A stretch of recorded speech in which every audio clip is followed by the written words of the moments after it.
Buenas tardes, amigos de la radio. Soy Rafael Calvente, moderador de este programa Solo sé que no sé nada, programa de Frontera Radio, que llega a ustedes en directo todos los lunes de 19 a 20 horas.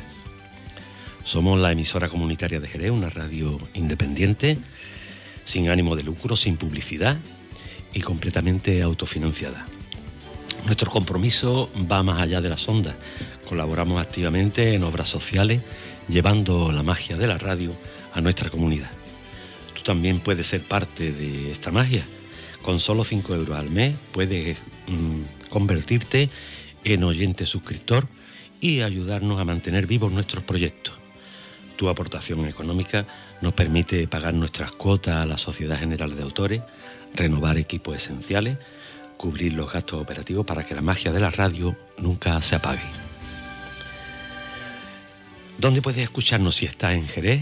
En el 96.4 de la FM y a través de internet en fronteraradio.org, desde donde quiera que estés, y si estás en Jerez también. También puedes seguirnos en nuestras redes sociales, Frontera Radio Jerez, donde encontrarás los mejores podcasts y toda la información sobre nuestras actividades. ¿Quieres conocernos? Pues estamos en el corazón del barrio de la Asunción, en el edificio de Frontera Radio, ubicado en el Paseo de las Delicias número 37 de Jerez de la Frontera. Esto es Solo sé que no sé nada. Empezamos.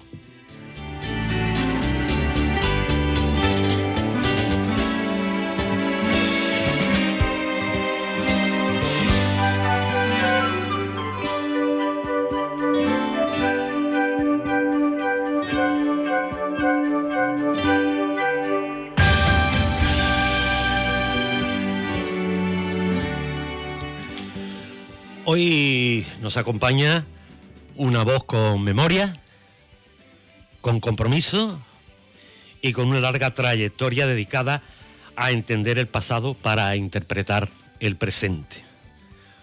Juan Cabral, nacido en Trebujena en 1953, que por cierto es de mi misma quinta, somos de la misma quinta, Juan. Es profesor de historia, ya jubilado, pero con una vida entera entregada a la enseñanza. Casi 4 décadas de docencia entre en San Fernando, Puerto Real y sobre todo en Jerez, donde dejó huella en varias generaciones de alumnos, tanto en educación primaria como en secundaria. Incluso el padre de un antiguo alumno ha venido expresamente aquí a la radio a saludarlo porque sabía que iba a venir hoy. Pero su recorrido va mucho más allá de las aulas. Desde muy joven estuvo comprometido con la oposición a la dictadura franquista, participando activamente en los movimientos estudiantiles y políticos en los últimos años del régimen. Su inquietud social le llevó también al ámbito del ecologismo y el pacifismo, colaborando en iniciativas clave como el desarrollo del Plan Forestal Andaluz y dedicando años al estudio de los montes públicos de la provincia, especialmente los alcornocales, a través de un riguroso trabajo de archivo histórico. En los últimos años su voz se ha alzado de nuevo desde el activismo, participando en la plataforma Paremos las Guerras, desde donde analiza con mirada crítica la realidad internacional, los conflictos actuales y el papel de Occidente en el mundo. Un hombre de pensamiento libre, con una mirada profundamente histórica y social, que hoy nos invita a reflexionar sobre la guerra, la paz, la memoria y el papel que todos jugamos en el devenir de nuestro tiempo. Bienvenido a Frontera Radio, Juan. Muchas gracias. Bueno, dice, tú naciste en Trebujena. ¿Qué recuerdas de tu infancia en Trebujena? Porque más o menos tenemos cierto paralelismo. Nacimos en el mismo año, somos de la misma quinta. Hemos estado hablando un poquito antes de empezar la entrevista y resulta que él estuvo estudiando hasta los 11 o 12 años, que era cuando nos echaban a los niños del colegio, que habíamos terminado ya la primaria. Y casualmente, bueno, porque lo cuente él, que es lo que le pasó. Bueno, efectivamente, cuando cumplí los 11 años, pues prácticamente estaba ya fuera del colegio. Vamos, recuerdo que mi padre me decía que ya poco más había que aprender y que había que trabajar en el campo, ¿no? Y hacia finales de ese curso, ya en vacaciones, ¿no?, en verano, a finales de agosto, creo que sería el 31 de agosto, pues yo estaba escardando algodón. Y al terminar la jornada, pues mi padre fue a recogerme y entonces me dijo que tenía que ir a Lebrija al día siguiente a examinarme, ¿no? Entonces me estuvo comentando de que había una beca y que si aprobaba el examen en ese instituto, pues me daban la beca y pues podría quedar incluso allí interno estudiando y tal, ¿no? Y así fue como empezó la cosa, ¿no? O sea que para mí nunca, yo pensaba que iba a ser pues eso, una persona más de campo, ¿no? Como la mayoría de la gente joven de Trebujena y de muchos sitios de la comarca, ¿no? En aquel momento. Y bueno, tuve la fortuna de aprobar el examen de ingreso, me dieron la beca, una beca de 10.000 pesetas. A mí me dieron 14.000. 14.000, bueno, pues ya eres más rico, ¿no? Pero entonces con esa beca tuve la oportunidad de poder estar todo el año interno en Lebrija, entonces las clases eran de lunes a sábado, no era a viernes, ¿no? Sino, pues entonces prácticamente toda la semana entera viviendo en Lebrija, ¿no? Y entonces fue ahí donde también empecé a desarrollar otro tipo de relaciones, ya cuando era un poco más mayor, ¿no? Allí en el ámbito, ¿no? Social, ¿no? Eso hablaremos un poquito más adelante, bien. ¿no? ¿Qué papel jugó en tu entorno familiar tu vocación como docente y como activista político? Bueno, como docente es una cosa que se hace más bien, digamos, a lo largo de la propia experiencia, de la propia práctica, ¿no? No es fácil en el contexto, digamos, de esos años finales de la dictadura, encontrar un eco, digamos, aunque había mucha movilización y organización entre profesores, estudiantes y tal, pero no lo que es la experiencia propiamente, ¿no? Didáctica, la relación profesor-alumno, etcétera, etcétera, ¿no? Sí, puede llegar a tener conciencia y tal, pero lo que es el trabajo propiamente docente, ¿no? Pues es un trabajo también, se va fundamentando poco a poco en la experiencia, ¿no? Y en ese intercambio, ¿no? Con los alumnos. Bueno, ¿y cuándo nace tu interés por la historia?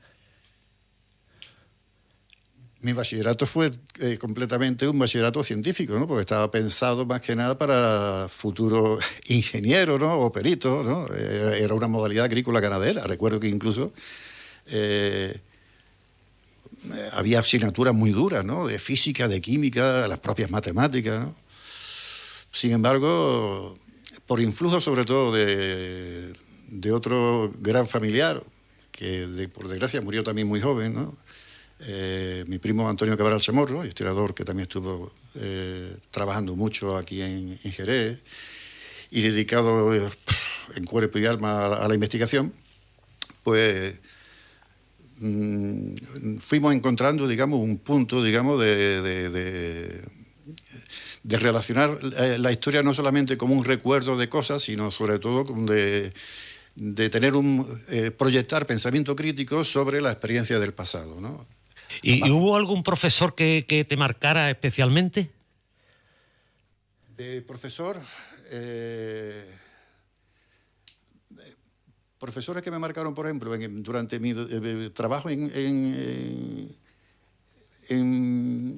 Lebrija, siendo yo más joven, fueron profesores sobre todo del ámbito científico, ¿no? Me acuerdo, de matemática o de física, ¿no? En el ámbito, digamos, ya de la propia historiografía, ¿no?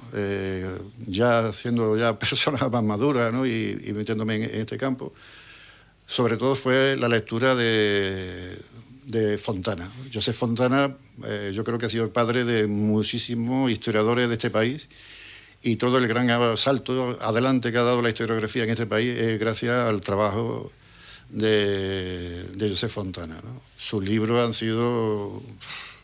su libro y su trabajo editorial, ¿no? Acabas de decir que verdaderamente cuando tú te haces profesor es enseñando. Como los médicos dicen, cuando estoy más preparado me tengo que jubilar. Bueno, ¿qué te aportaron tus primeros años como docente? Es que fueron años muy, muy distintos, ¿no? Porque yo he trabajado en muchos ámbitos, ¿no? De hecho, mi primer trabajo, y que me fue marcando evidentemente, pues fue trabajando con con alumnos minusválidos. Estuve trabajando en San Fernando, en el SEREN, ¿no? O sea, lo que era el servicio de minusválidos. Y eso me ayudó, digamos, a ir preparándome después para trabajar en educación especial, que de hecho estuve trabajando en ella durante un montón de años, ¿no? Entonces, bueno, esta aproximación, ¿no?, a niños con dificultades, ya fuesen hipoacúsicos, ¿no?, o otro tipo de minusvalía, ¿no?, lo que me fue, digamos, animando a plantear el tema de la enseñanza, del trabajo, no como un trabajo, digamos, un trabajo más, ¿no?, sino como un trabajo, digamos, de proyección social, de proyección digamos, psicológica, de implicarte al máximo, ¿no?, en la labor docente, ¿no? Y bueno, eso a mí me fue marcando, evidentemente. ¿Y cómo era, en genérico, enseñar en la España de finales del franquismo? En realidad fueron unos años, digamos, de una enorme transformación, ¿no? Recuerdo que recién llegado yo aquí a Jerez, coincidió con una de las huelgas en el magisterio que fue impresionante, pues llegamos a estar, creo que no sé, fueron prácticamente 2 meses de huelga, ¿no?, a nivel estatal, ¿no? Fue una huelga impresionante, ¿no? Y un movimiento de asamblea, y ya en ese momento estábamos en plena, digamos, etapa de la transición, ¿no? No tanto finales de la dictadura, sino más bien en plena etapa de la transición, ¿no?, después de la muerte de Franco, pero todavía había una enorme actividad, ¿no?, en el campo docente, de organización, de asamblea, de trabajo crítico, de trabajo docente en múltiples plataformas, ¿no?, de formación, de sensibilidad, de espíritu crítico, en fin, de investigación incluso, ¿no?, sobre el mismo hecho de la enseñanza. Fueron años muy, muy interesantes para aquel que quisiera, digamos, cambiar por completo el tipo de enseñanza académica, entre comillas, que se daba en los últimos años, en los últimos estertores del franquismo, ¿no? La diferencia fue abismal, al menos desde mi punto de vista, ¿no?, de la experiencia que yo pude ir adquiriendo, ¿no? ¿Y qué diferencia encontraste entre enseñar a personas con diversidad funcional y el resto? Muchas veces la diferencia está en el grado de voluntad que ponga la persona, en este caso las personitas, ¿no?, las personas jóvenes que tiene frente a ti, ¿no? Si no despierta el suficiente interés en su trabajo cotidiano, en su trabajo diario, pues muchas veces con este tipo de estrategias se puede conseguir grandes avances a pesar de las dificultades que puedan tener muchos de estos niños, ¿no? Una de las cosas que a mí me chocaba mucho cuando fui dejando la educación especial y me fui integrando, digamos, en la enseñanza, digamos, normalizada, ¿no?, era no encontrarme con niños que quieran aprender, sino con niños que no tenían absolutamente ningún interés en aprender, ¿no? Eso para mí fue un choque enorme. Sin embargo, ¿vosotros veías tú más interés en ellos? En los niños con dificultades, está claro.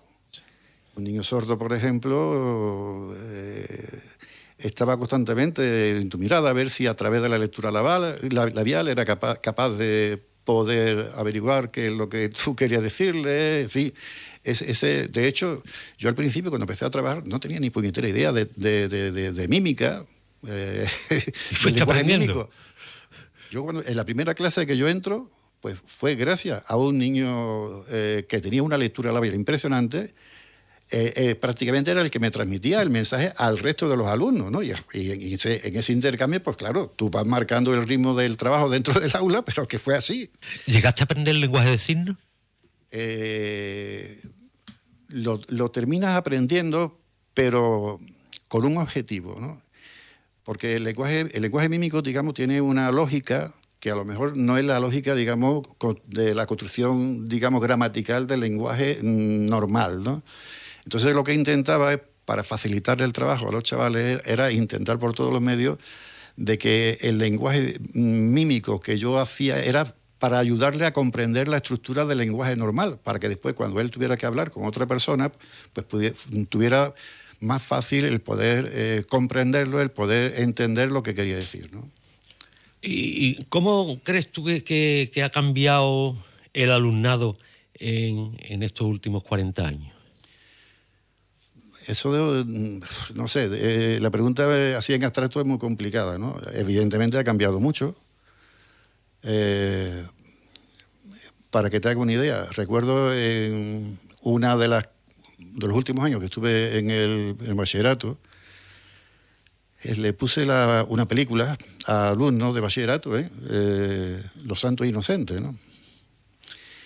Y para ellos les resultó impensable lo que se reflejaba en la película. O sea, ellos no pensaban que la España todavía de 1970 y 75 pues era esa España, digamos, donde todavía el señorito, los politicastros, las autoridades militares, en fin, todo ese conchabeo de curas, etcétera, etcétera, etcétera, ¿no? Que pudiera haber en los últimos años de la dictadura y demás, ¿no? Entonces no se esperaban, digamos, esos niveles de pobreza, ¿no? De esos niveles de vida, de servilismo, ¿no? De servidumbre. Pero pese a los cambios, también se han ido produciendo fenómenos que yo creo que han sido terriblemente desgarradores, ¿no? Porque de alguna forma, al individualizar tanto a los alumnos, han perdido por completo su razón, digamos, de ser como sociedad, como comunidad.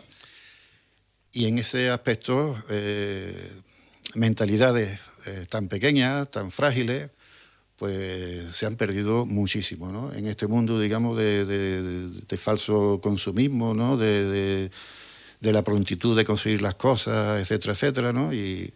Se ponen pocas películas de estos tiempos. Yo porque algunos familiares míos con niños más pequeños, bueno, en edad ya de comprender cosas, ¿no? ¿No han visto esta película? La lengua de las mariposas es otra película maravillosa. El maestro que quiso enseñar el mar. ¿Se ponen esas películas en los colegios? Yo las he puesto. ¿O tiene que ser un profesor que sea...? Yo he puesto esas películas y muchísimas más cosas, porque es que el cine es un ejemplo viviente, digamos, de cómo poder... recuerdo haber puesto películas, digamos, por ejemplo, con el tema del pacifismo, ¿no? Pues... esa escena que se vivieron incluso durante el invierno de la Primera Guerra Mundial, ¿no? Donde en las Navidades, la Nochevieja, digamos, llegaron incluso a confraternizar, ¿no? Los franceses y los alemanes en la misma línea del frente, ¿no? Esa noche. Incluso hay alguna película de aquí también, de la Guerra Civil, en las que... incluso comían hasta juntos en algunos sitios. No sé si sería cierto o sería la película, pero bueno, La Vaquilla creo que se llama esta película. Pienso que este tipo de experiencia, vamos, yo también hace ya 7, 8 años que esa experiencia la tengo perdida, ¿no? Pero a través de compañeros con los que puedo seguir teniendo comunicación y contacto y demás, ¿no? Sí observo que se ha ido perdiendo una enorme autonomía que el profesorado teníamos a la hora de impartir clases. Yo recuerdo haber llevado a gente trabajadores que estuvieron incluso escondidos durante muchos años en Trebujena. El primer año que yo organicé el tema de... Trebujena tiene una tradición progresista. Pues el primer año que yo organicé aquí en el instituto, donde yo estuve el último donde estuve trabajando, el primer año, pues traje a personas que estuvieron encerradas, tú sabes, entre los muros, digamos, como en esa famosa película también, y que finalmente pudo salvarse, ¿no? Películas sobre temas de pacifismo, sobre temas del trabajo esclavo en el canal del Bajo Guadalquivir, sobre los prisioneros en la zona del campo de Gibraltar, en esa en todo ese área, digamos, que se temía incluso la invasión de las potencias aliadas durante el primer año, digamos, del final de la Segunda Guerra Mundial, etcétera, ¿no? Tú has dicho que teníais casi toda la autonomía, los profesores más antiguos. tanto ha cambiado el sistema educativo que encorseta ahora a los profesores mucho más. O se encorseta o se dejan de encorsetar. Yo no sé ahora mismo, porque es cuestión de ver la experiencia concreta de cada profesor en cada instituto. Pero ya te digo, yo he podido organizar charlas de gente que tenían tendencia republicana y que contar la experiencia republicana de la Segunda República, la enseñanza, etcétera, etcétera, el trabajo esclavo en distintas experiencias, proyectar películas o ciclos de cine, ¿no? Sin ningún tipo de cortapisas, ¿no? Denunciar incluso los primeros estertores, digamos, de ese control que desde los medios se intentaba hacer. Por ejemplo, recuerdo la crítica incluso que hacíamos de los propios libros de texto. Cuando llegaban allí los libros de texto, te estoy hablando del año ya 2012, 2013, por ejemplo, cuando la destrucción de Libia, ¿no? Cómo se hablaba allí de intervencionismo humanitario, etcétera, etcétera, etcétera, ¿no? Lo que fue la destrucción de un país que era el que tenía el nivel de vida más alto de toda África y que se hizo exclusivamente por petróleo y nada más que por petróleo, ¿no? Entonces, denunciar este tipo de cosas, pues incluso dentro de nuestros propios departamentos, de nuestros propios debates a la hora de elegir los libros de texto y ver, mira, fíjate las cosas que pone esta editorial siguiendo el lenguaje imperial, ¿no? Pero no el imperial del imperio hacia Dios que nos decía el señor Franco, sino del imperio estadounidense, ¿no? Una auténtica... Y sin embargo, creo que sí, que por ejemplo, toda una serie de políticas que se han ido introduciendo con el tema de políticas de odio, el derecho de los padres a decir cómo debe ser la educación de sus hijos, etcétera, etcétera, como si fuesen los padres el que tienen el derecho a la educación y no los hijos. En fin, todo ese tipo de intervenciones desde fuera, desde comunidades autónomas, desde distintos gobiernos, de distintos signos, etcétera, ¿no?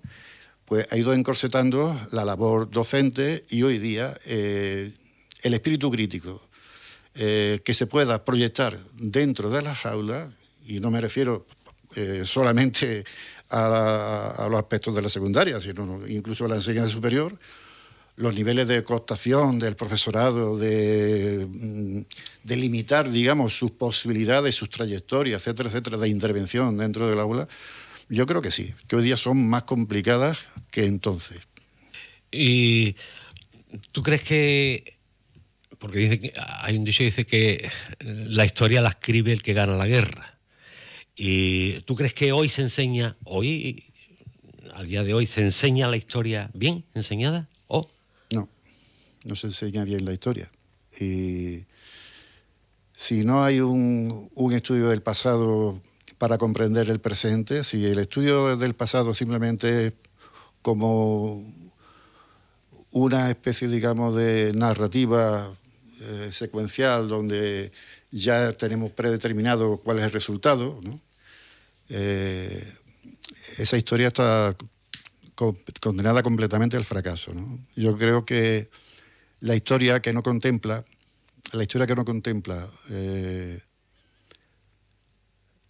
lo que algunos historiadores o filósofos, digamos,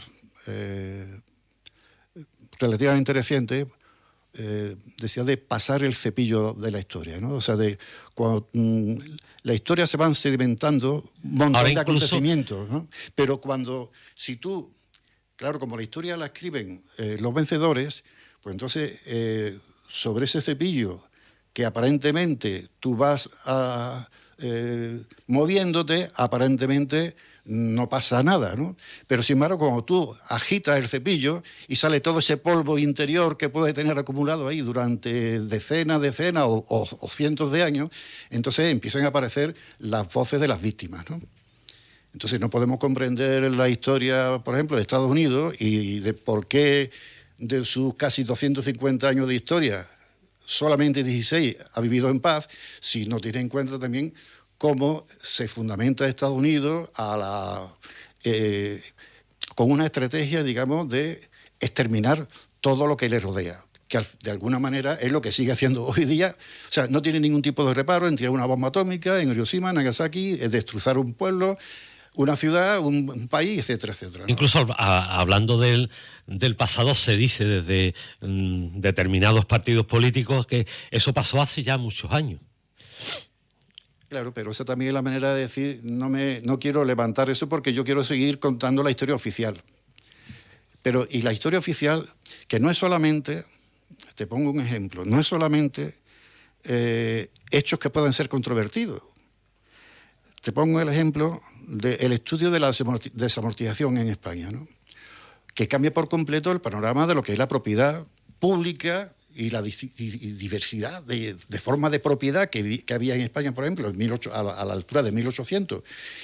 Y cómo a lo largo todavía del siglo XX, o sea, ya en 1900 y más, pues la estructura de la propiedad va cambiando radicalmente, ¿no? Ya es una propiedad burguesa e individual.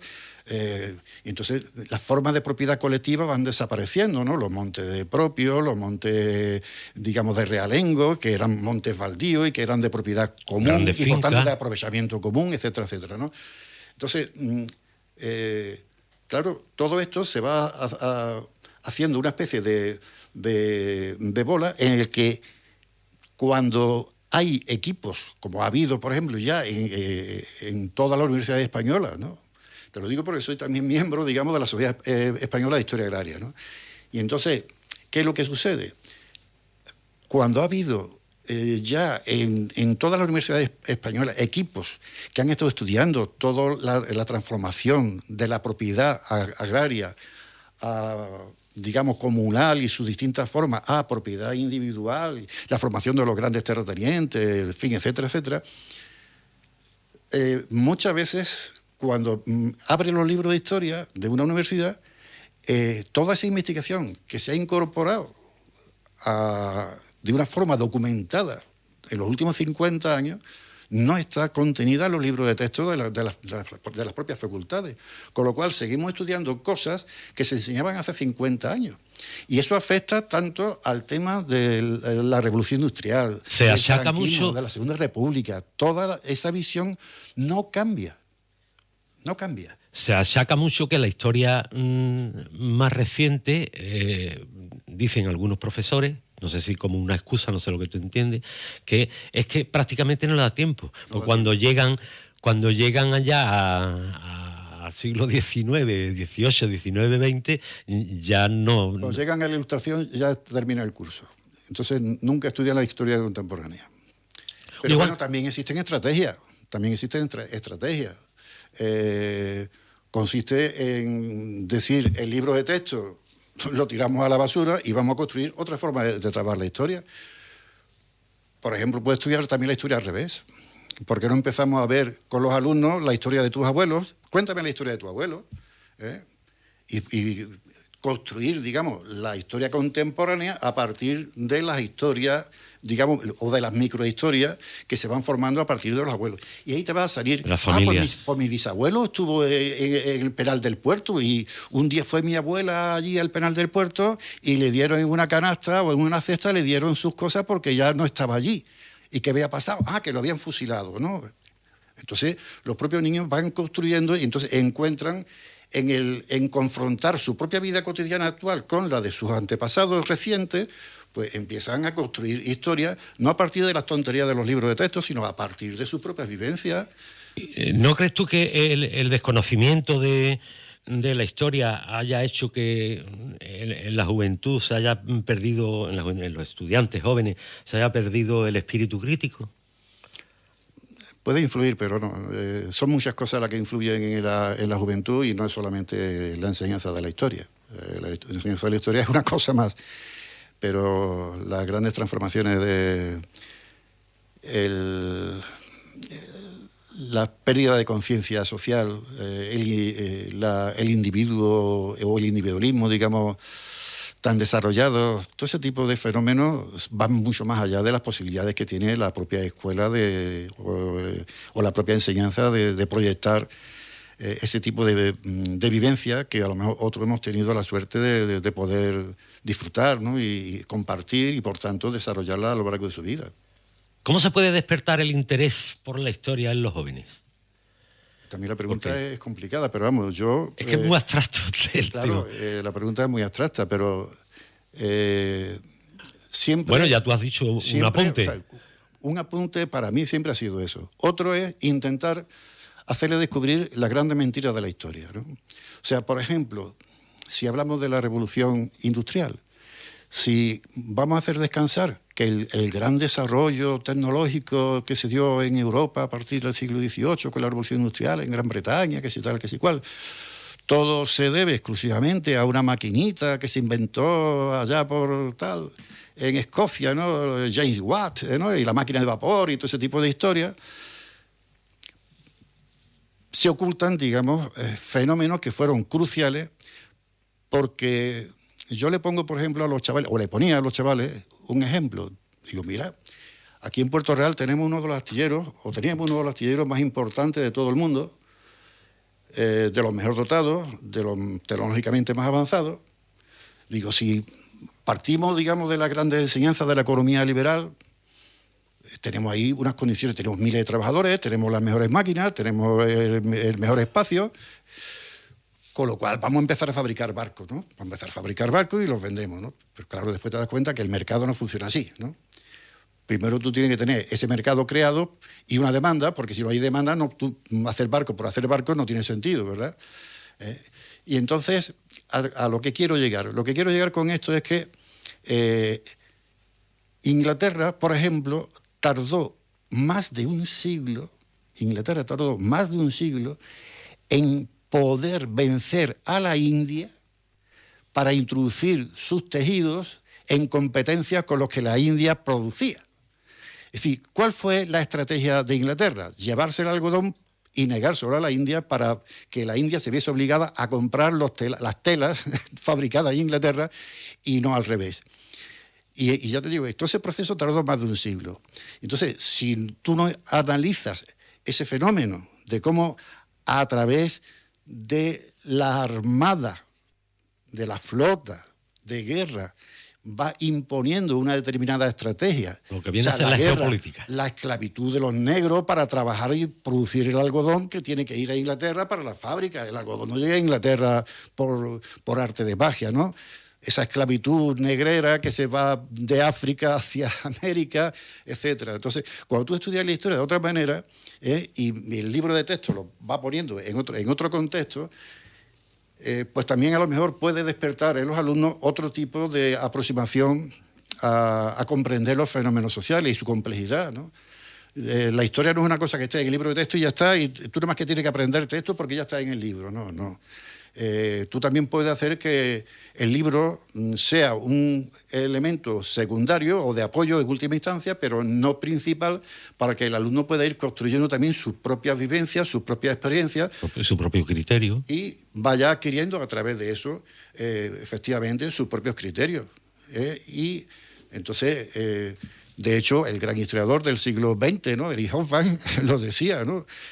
Inglaterra hace la revolución industrial no gracias a su tecnología, hace la revolución industrial gracias a su armada, a que el gobierno británico, o inglés en este caso, apoyaba a esa armada a ser el pirata número 1 del mundo. La palabra piratería nos puede afectar también hoy a lo que puede ser incluso Estados Unidos, ¿no? La piratería que se está haciendo sobre Cuba o sobre Venezuela, o que ahora mismo incluso quiere imponer sobre el propio Golfo Pérsico. Entonces, sin ese tipo de estrategias, si tú no denuncias y le das los testimonios de investigadores de primera magnitud, de primer plano, ¿no?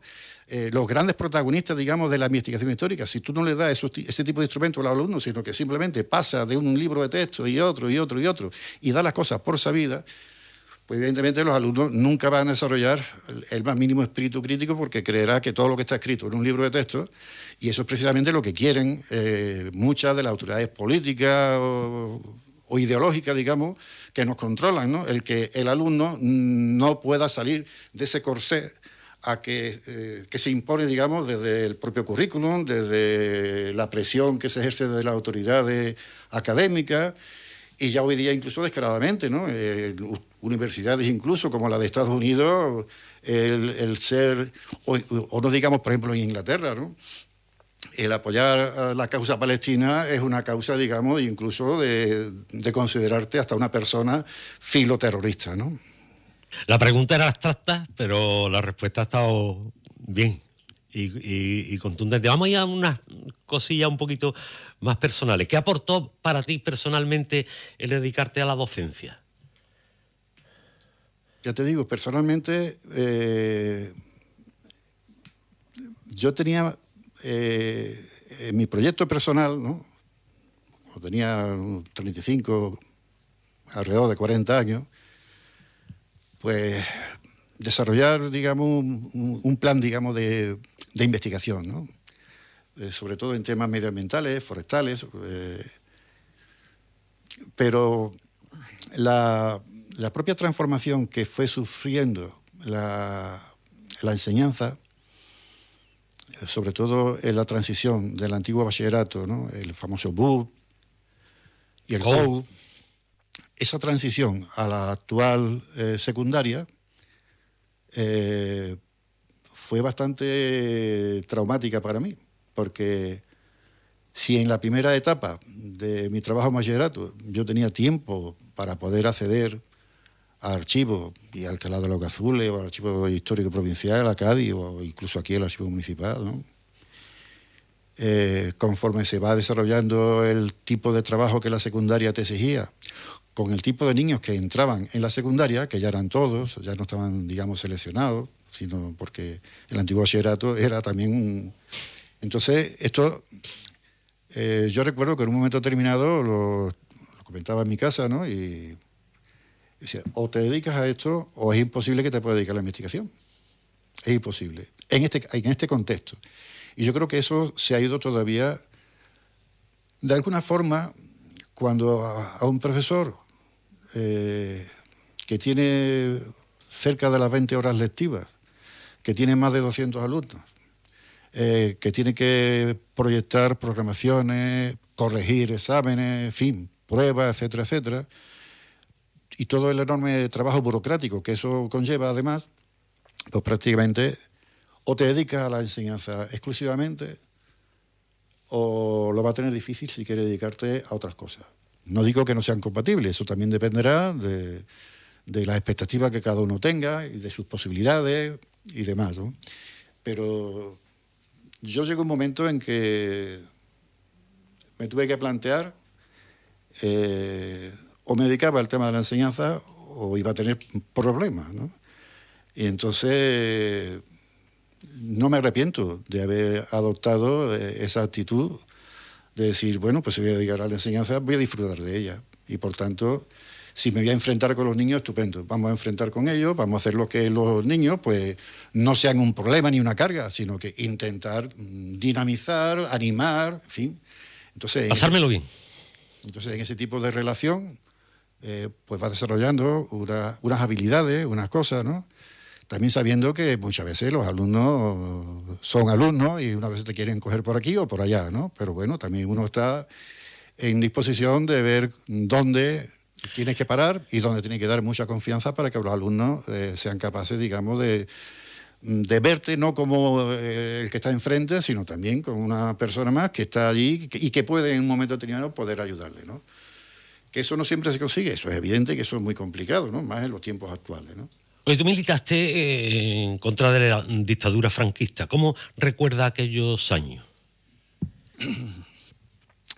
Aquellos años son años, digamos, de trabajo en la clandestinidad. Las reuniones eran minoritarias, secretas, y para poder hacer reuniones ampliadas, yo recuerdo, por ejemplo, en la Universidad de Cádiz, para poder hacer reuniones amplias de estudiantes y demás, pues teníamos que utilizar los resortes, digamos, legales que el propio sistema te iba a facilitar en aquellos momentos, a través, por ejemplo, de la estructura de los delegados de clase, igual que a lo mejor los trabajadores lo hicieron a través de los delegados en los respectivos trabajos, ¿no?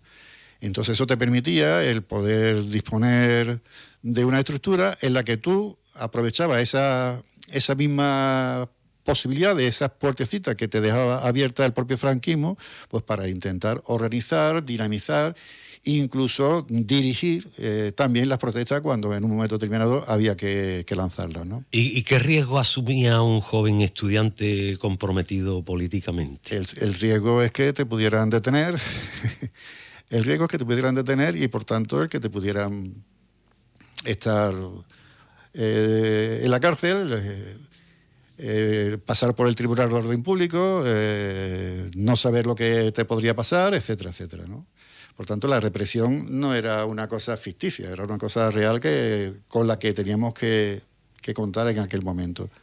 ¿Y qué papel tuvo, por lo menos en los últimos años del franquismo, el movimiento estudiantil? El movimiento estudiantil y sobre todo el movimiento obrero en los últimos años del franquismo fueron fundamentales. O sea, si mucha gente dice que el franquismo murió en la cama, ¿no? Pero también habría que ver que una buena parte de lo que el franquismo pretendía no era más que una cortina de humo para seguir el franquismo sin Franco, ¿no? Y aunque también es cierto que durante la transición no se consiguió todo aquello que se podía aspirar durante los últimos años de la lucha contra el franquismo, pero también es verdad que las movilizaciones populares de trabajadores, de asociaciones de vecinos, de estudiantes, etcétera, etcétera, todo esto fue creando un clima. De hecho, en aquellos años España seguía siendo una preocupación muy grande dentro de las autoridades europeas y mundiales y de Estados Unidos, sobre todo por el número de horas perdidas de trabajo a través de la cantidad enorme de huelgas que se producían en aquellos años, ¿no? Si comparamos aquellas movilizaciones con el desierto, digamos, movilizatorio que hay hoy día, también esto nos puede explicar el por qué no hay un renuevo en las jóvenes generaciones masivamente, digamos, de gente organizada, gente en sindicatos de distintas índoles, ¿no? No existe sencillamente porque han desaparecido las movilizaciones. Y sin esa experiencia de la movilización, de la acción colectiva, de la deliberación abierta a través de asambleas, etcétera, etcétera, sin ese trabajo, digamos, micropersonal, microcelular, que aparentemente no tiene ninguna importancia, pero que eso es lo que constituye el que la gente tome conciencia o no tome conciencia por los asuntos sociales. Si tú ese cordón en el que la gente puede aprender una determinada, digamos, sensibilidad social y unas aspiraciones de poder luchar contra la opresión, contra la explotación, etcétera, etcétera, pues entonces hay una frase, no sé si es de un autor, no sé si es argentino, que precisamente habla de esa experiencia, ¿no? De cuando una generación es capaz de producir, digamos, una enorme movilización y pasan varias décadas, la generación que tiene que retomar la lucha ha perdido por completo la relación con la anterior. Y aunque es verdad que la historia nunca se repite y tal, pero muchas veces parece como si esa memoria histórica pegara un salto y vuelva a encarnarse, digamos, en los movimientos. Pero es evidente también que al no haber una continuidad, digamos, de lucha organizada, etcétera, etcétera, pues también eso hace que los niveles organizativos, claro, si las críticas, por ejemplo, que se hacía, sobre todo a partir de los años 80 y 90, ¿no?, a muchas organizaciones políticas y sindicales, ¿no?, a la hora de situarse en el sistema, ¿no? Yo quiero estar en mi despacho, en el sindicato, o en el ayuntamiento, o en la concejalía, el acudir solamente, digamos, para pegar carteles como aquel que dice, ¿no? Y ese es el papel de la militancia, etcétera, etcétera, ¿no? En fin, aunque esté exagerando un poco el tema, pero lo que es evidente es que esto hace que los fenómenos de desorganización, de movilización popular, etcétera, etcétera, pues hagan finalmente que ese aprendizaje fundamental se pierda. Y no solamente el trabajo, digamos, cultural, el trabajo, digamos, de concienciación a través de la lectura, que también se puede conseguir, ¿no? O sea, que no solamente es la lucha. Pero la lucha, digamos, tiene la facilidad, digamos, de poner a un trabajador que llega a su casa cansadísimo y que tiene que estar pensando en reponer su propia energía para el día siguiente estar otra vez trabajando. Ese trabajador, cuando participa en una asamblea y toma decisiones, etcétera, etcétera, empieza a enfrentarse a otro tipo de situaciones que no es la del primer día, ¿no? Yo creo que ya lo contestaste, pero ¿se cumplieron las expectativas de cambio con la transición? Que eso depende depende de quién. Porque te lo pregunto a ti, se lo pregunto a Juan Cabral. La valoración que haga cada uno. Yo creo que no. Evidentemente, en la transición todavía hay muchas cosas que no se han resuelto. No solamente no se han resuelto, sino es que tampoco se han escrito. ¿No? Y tienen pocos visos de que se resuelvan algunas. Y posiblemente muchas de las cosas, el mismo hecho, por ejemplo, del 23F, ¿no? Detrás de la historia del 23F, si lo que hablamos es del papel de salvar la democracia, tal, olvidémonos de eso, porque el papel, seguramente lo que hay detrás del 23F es el protagonismo que Estados Unidos tiene en la vida de todos los países del mundo. Sería interesante el poder tener en la embajada de Estados Unidos, de todos los países, da cualquiera, porque esta gente, la forma en que se dirigen a los distintos gobiernos de cada uno de los países respectivos, no cambian. Es decir, ver exactamente cómo ellos gobiernan el mundo a través de sus embajadas. Entonces te puedes dar cuenta de que a lo mejor a la altura del año 73, o entre 73, 75, 76, con la dimisión de Suárez, lo que está detrás de Suárez a lo mejor, no es que si un golpe, no sé qué, lo que está detrás es precisamente la entrada de España en la OTAN y la renuncia de determinados sectores, incluso de la propia oligarquía o incluso del antiguo régimen, como el propio Adolfo Suárez, está en contra de la OTAN. Y a lo mejor estaban por otro tipo, digamos, de desarrollo interno y externo en cuanto a las alianzas que después se desarrollaron, por desgracia, en este país, por ejemplo, con la integración de España en la OTAN, ¿no? Que tanta resistencia y tanta fe y tanto trabajo, ¿no? dio en contra de la OTAN esta sociedad, ¿no? Que se movilizó de forma desinteresada para intentar que este país no entrase en la OTAN, ¿no? Y de cómo nos traicionaron, por ejemplo, ¿no? Y de cómo nos traicionaron las fuerzas políticas. ¿Ha cambiado tu forma de ver la política de cuando tenías 30 o 40 años hasta ahora mismo? Claro, que ha cambiado. Es evidente. ¿Qué sentido? Bueno, con 30 años posiblemente yo todavía no tenía la percepción, aunque estaba integrado en plena lucha política o sindical, etcétera, etcétera, ¿no? Pero no tenía todavía la madurez histórica que hoy día puedo tener a la hora de comprender los fenómenos de cómo la gente adquiere conciencia. Y eso es una cosa que a mí me ha estado persiguiendo sobre todo en los últimos 20 años sobre todo. Las cosas no son tan fáciles a la hora de decir, bueno, las movilizaciones son cosas fáciles, ¿no? Las revoluciones o las luchas sociales sencillamente no tienen por qué ser revolucionarias, puede ser movimiento de cambio por determinadas cosas, aunque sean las más simples, ¿no? Muchas veces es muy importante el cómo se organizan las cosas, el que la gente sea capaz de deliberar, de concienciarse a través del propio trabajo y de la propia toma de decisiones desde muy abajo. Y posiblemente uno de esos puntos álgidos pues, pudo suponer, digamos, como reconstrucción, digamos, histórica de todos esos antiguos anhelos, el fenómeno del 15M.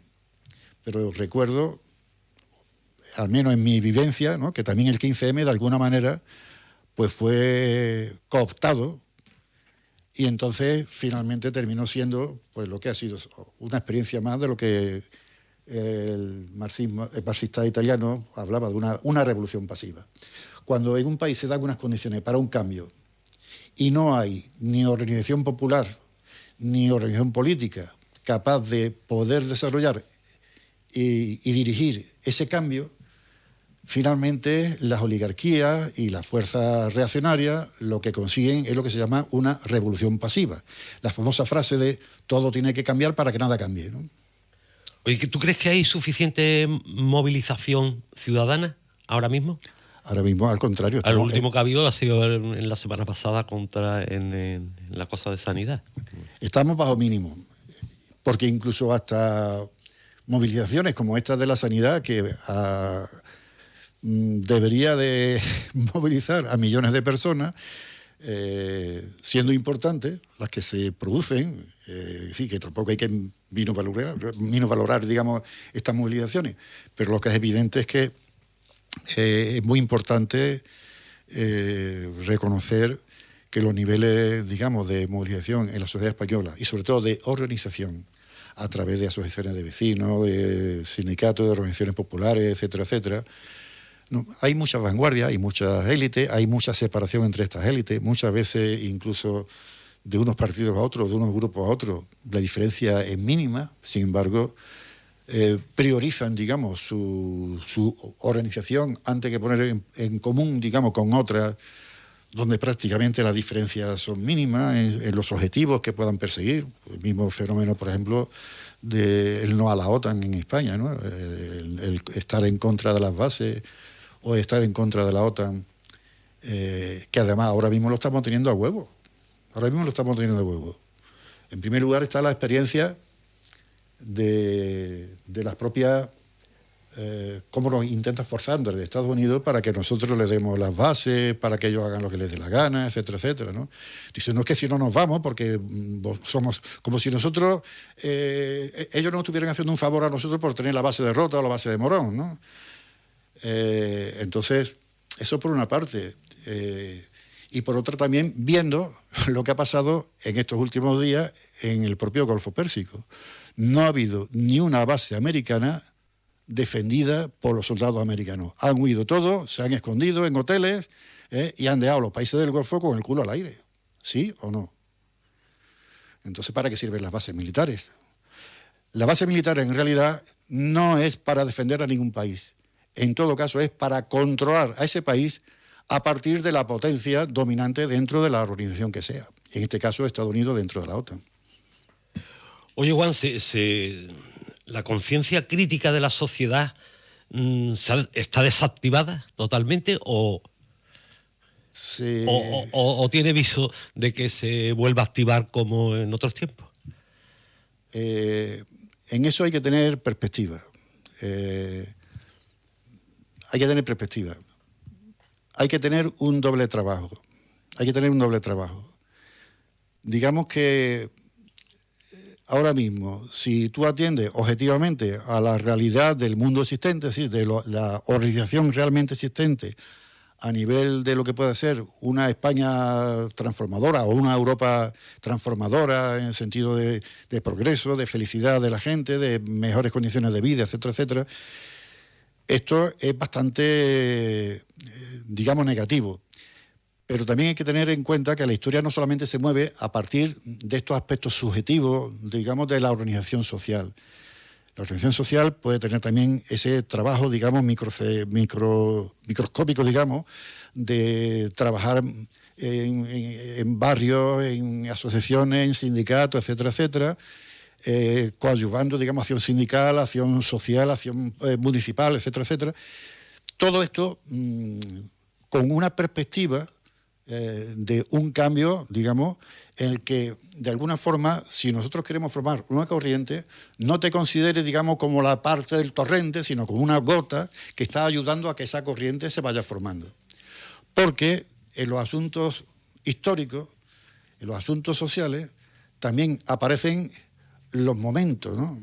Los momentos cruciales donde se producen un salto cualitativo y lo que parece que en 40 años no se va a mover, en cuestión de minutos se está transformando y una sociedad empieza a hervir.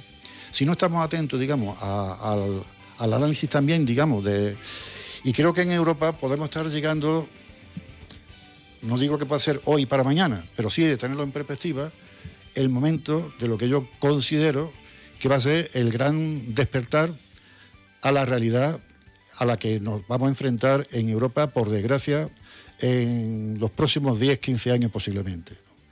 Bueno, pues los tiempos en la radio son inexpugnables. Hemos pasado una hora por lo menos para mi gusto, bastante entretenida. Y espero que a nuestros oyentes les haya gustado también y que todos hayamos aprendido algo. Ha sido un placer que hayas estado aquí. Y bueno, se nos han quedado cosas pendientes que yo he calculado esto más o menos para 1 hora, pero se me ha quedado el plan de la ecología, que yo me he hablado un poquito también. Se nos ha quedado también el Paremos las Guerras, aunque se ha comentado un poquito. Y bueno, pues te emplazaremos en otro momento para continuar, porque nos hemos quedado aproximadamente por la mitad. Bueno, pues nada. En otro momento pues ya veremos si podemos traerte otra vez. Así que nada, nosotros terminamos por hoy este programa. Volveremos la semana que viene con otro programa y otro invitado. Esto es Solo sé que no sé nada. Seguimos. Buenas tardes.